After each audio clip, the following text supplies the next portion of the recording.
So I'm at the Lennoxville Quilters Guild Show in Sherbrooke, and I'm happy to be with Heather and Margaret. The two, they're, okay, not founders, but probably the eldest of the group, eldest members of the group in terms of time spent in the guild. Yes. And so how long has the guild been active? It's about 1980, I think, and it was called Iris. Brown quilter. No, Iris quilters. Irish Quilters. In the There's a 1980s. banner downstairs somewhere that was the original that we wore as a member instead of these bibs. The bibs were made in the 1980s. No. Way But later. the design, that was the design of the guild. Iris was in charge, and she had us all working by hand. Mm-hmm. And she was a wonderful teacher because she showed us how to work accurately. And she wouldn't accept any machine work at all. Even the bindings were so done by hand.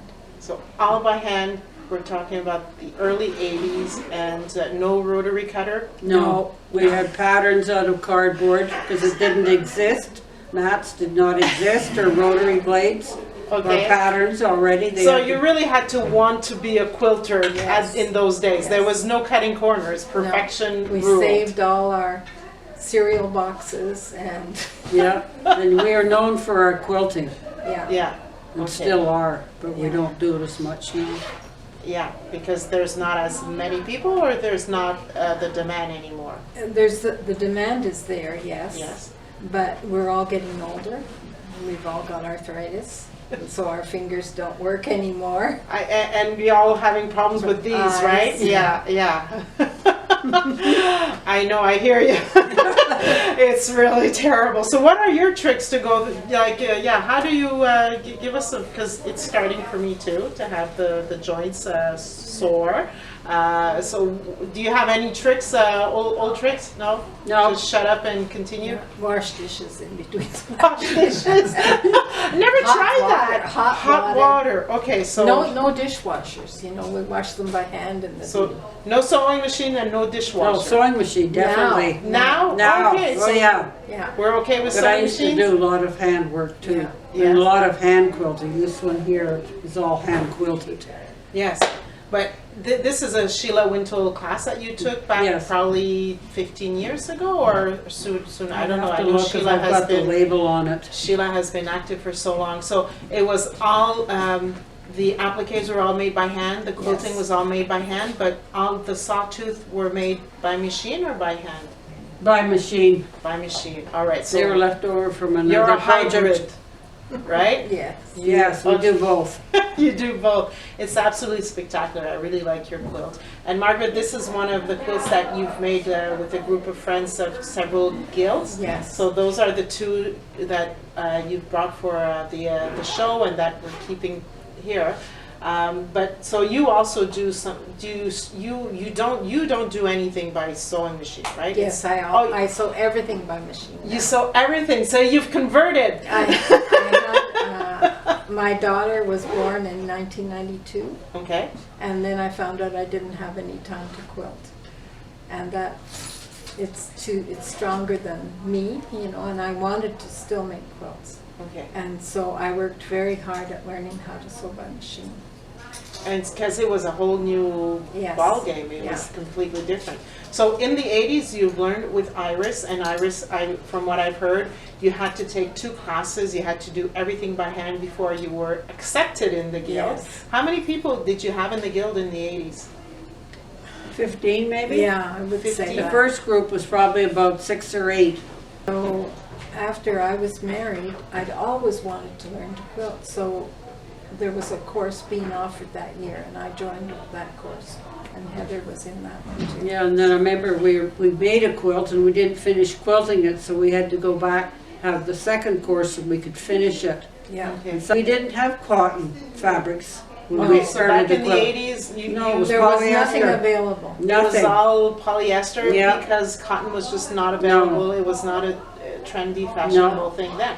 So you guys are even more awesome because you did everything by hand and you did everything in polyester. Yeah. Okay.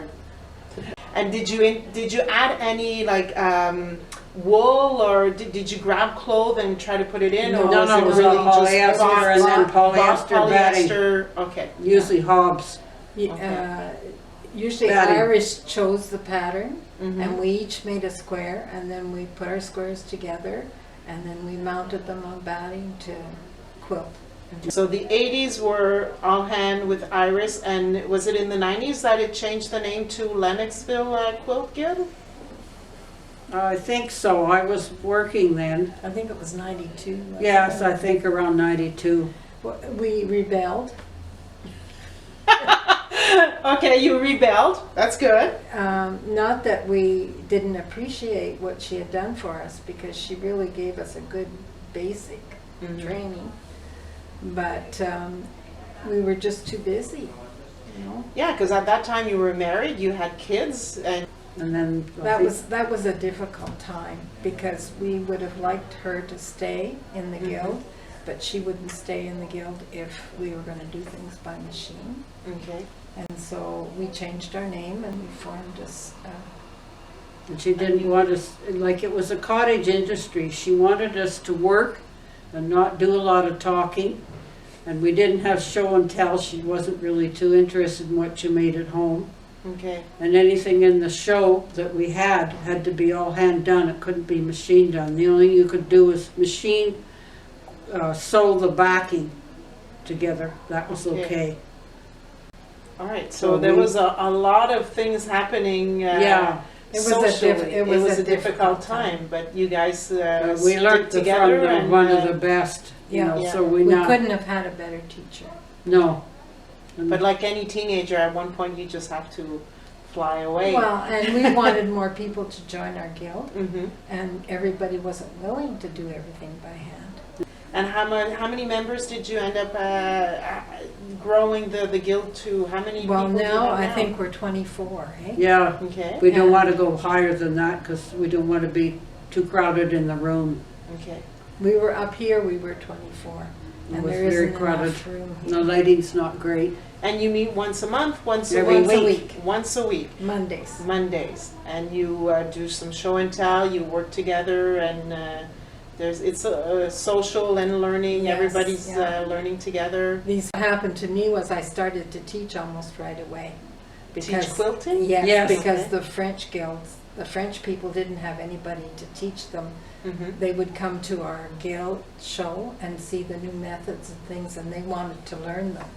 Okay. So they needed somebody that could speak French in order to show them Mm-hmm. these new.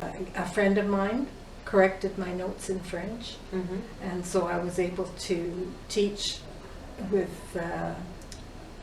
I felt good about the notes I was giving because they were in good French. And good English too. Yeah, well, English is not a problem. Yeah. But, in order to get Mm-hmm. the knowledge out to the French Canadian people in the area.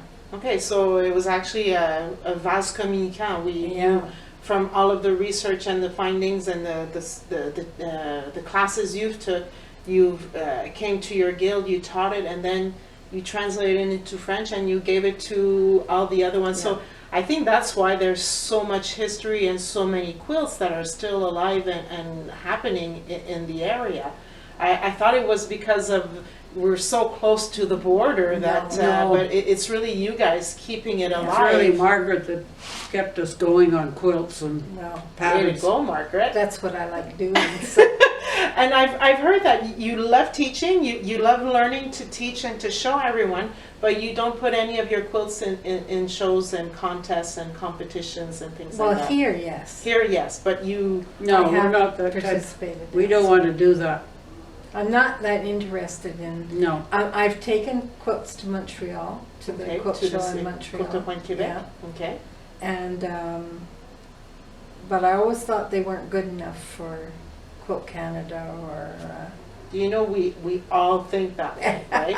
You know that. yeah. Anyway, You now have to work on Now it. I know they're not good enough because my eyes are so bad. Well, I really wish I can go back and see all of your quilts because I've heard so many good things about your quilts, and I'm hoping one day you'll get to show them. because my strong point is not accuracy. I like Yeah. sharing what I know with others. Yeah. Yes. And then we share they that work- in common. They work accurately. You Yes. know, most of my students have gone on and won big prizes because they have the accuracy in them Mhm. to reproduce this accurately. Yeah. Yeah, because you can't be everything all the time. No. You can teach, but then if you're concentrating on being a teacher, you can't concentrate on perfection on your own work. So you have to find a common ground. Yeah. So I completely get that. They're perfect enough for me. Yeah, Yes. that's the way I am too. Yes. And how do you guys feel about, like, because you keep on mentioning that you went and took classes with a bunch of people, but I mean, like, for the last 10 years, everything has become online. You can actually go on YouTube and Oh, yeah. watch whatever you I don't want. have a computer, so You don't have a computer, so you've like haven't seen any of that, have No. you? We have a computer, but I used books You use Yeah. books? Okay. in the past, you know, to Yeah. learn, because here we didn't have real teachers to teach us, so I had to learn on my own, and I used books. Some Yeah. of the younger members do. And we're traditionalists. That's our reputation, not modern. Okay. Traditionalist. Some of the Yeah. things they do today, I don't even know what they are and how do they do them. No. Like thread something or other. And we Thread like, painting. yeah, Mhm. we like quilts that go on beds. You know, that's Yeah. the way we were taught in the beginning, and that was what I wanted to learn how to do because my aunts always quilted, Mm-hmm. and we were allowed to thread needles under the quilt. You know, my cousin and I would sit under the quilt and play with our dolls and Yeah. thread needles when they needed needles Oh, threaded. wow. The good old days. Yeah. I'm trying to get my kids to do that, but they like, nah. But that was our social, you know, Yeah. because we were from a farming family and my aunts were farmers too, so, you know, it was our social Mm-hmm. structure. It was to this quilting bee, and then we would sit under the quilt Mm. and be good and thread needles. Thread needles. Yeah, I like that. Mm-hmm. Well, thank you very much for letting me do this with you guys. It was a pleasure. Thank you. And I really like your work, and I'm looking forward to seeing some more. Thank you. Thank you. Come again.